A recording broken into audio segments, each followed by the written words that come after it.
Thanks for watching. Don't forget to like, comment, share and subscribe. Alhamdulillahi Rabbil Alameen. Wassalatu wassalamu ala sayyidil mursaleen wa ala alihi wa sahbihi ajma'in. Amma ba'd. محترم سامعین کرام، میرے اور آپ کے آقا محمد رسول اللہ صلی اللہ علیہ وسلم کا ارشاد ہے، لِكُلِّ قَوْمٍ عِيدٌ وَهَذَا عِيدُنَا۔ ہر قوم کے لیے ایک دن یوم مسرت، یوم عید ہوتا ہے اور یہ ہماری عید ہے۔ عید کا دن بہت زیادہ فضیلت والا دن ہوتا ہے۔ اس دن اللہ پاک اپنے بندوں پر خصوصی انعامات کی بارش فرماتے ہیں، ان کی مغفرت کر دیتے ہیں۔ آپ صلی اللہ علیہ وسلم کا ارشاد ہے، جب عید کا دن ہوتا ہے تو فرشتے راستوں کے سروں پر بیٹھ کر پکارتے ہیں، اے مسلمانوں کے گروہ، چلو رب کریم کی طرف جو نیکی کی توفیق دے کر احسان کرتا ہے، پھر اس پر ثواب دیتا ہے۔ اس نے تمہیں رات میں قیام کا حکم کیا تو تم نے قیام کیا، روزوں کا حکم دیا تو تم نے روزے رکھے اور اس کی اطاعت و فرما برداری کی، پس تم انعام حاصل کرو۔ پھر جب نماز عید سے فراغت ہو جاتی ہے تو فرشتہ پکار کر کہتا ہے، آگاہ ہو جاؤ، بے شک تمہارے رب نے تمہیں بخش دیا اور تم اپنے گھروں کی طرف کامیاب ہو کر لوٹو۔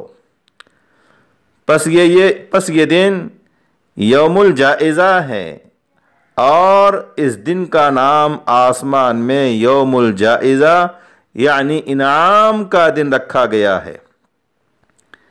احادیث مبارکہ سے معلوم ہوتا ہے کہ یوم عید اور شب عید دونوں کی بڑی فضیلت ہے۔ یہ انعامات الہی کے اصولی اور اس کی رضا و خوشنودی حاصل ہونے کا مبارک دن ہے۔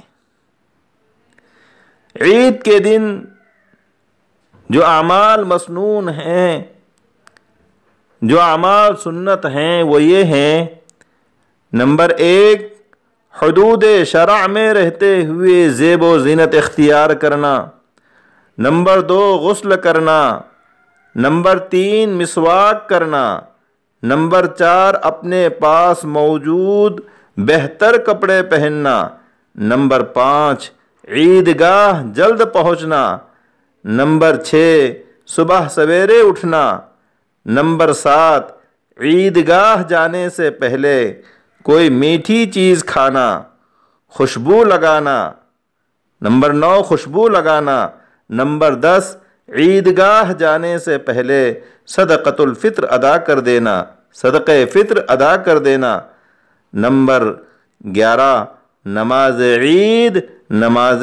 عید عیدگاہ میں پڑھنا۔ آج کل چونکہ لاک ڈاؤن ہے اور عیدگاہوں میں نماز کی ادائیگی پر پابندی ہے، اس لیے جن شہروں اور قصبوں میں نماز جمعہ ہوتی ہے وہاں کے لوگ مسجدوں، بڑے ہالوں، مکانوں میں بھی نماز عید پڑھ سکتے ہیں، بشرطے کہ امام کے علاوہ کم از کم 3 بالغ مرد مقتدی ہوں، اور دیہات والے اپنے اپنے گھروں میں 2 یا 4 رکعات پر مشتمل نماز چاشت ادا کریں۔ نمبر 11، عیدگاہ ایک راستے سے جانا اور دوسرے راستے سے واپس آنا۔ نمبر 12، عیدگاہ جاتے ہوئے راستے میں آہستہ آواز میں اللہ اکبر لا الہ الا اللہ واللہ اکبر اللہ اکبر وللہ الحمد پڑھنا۔ نمبر 13 پیدل عیدگاہ جانا۔ اگر عیدگاہ زیادہ دور ہو تو سوار ہو کر جانے میں کوئی مضائقہ نہیں ہے۔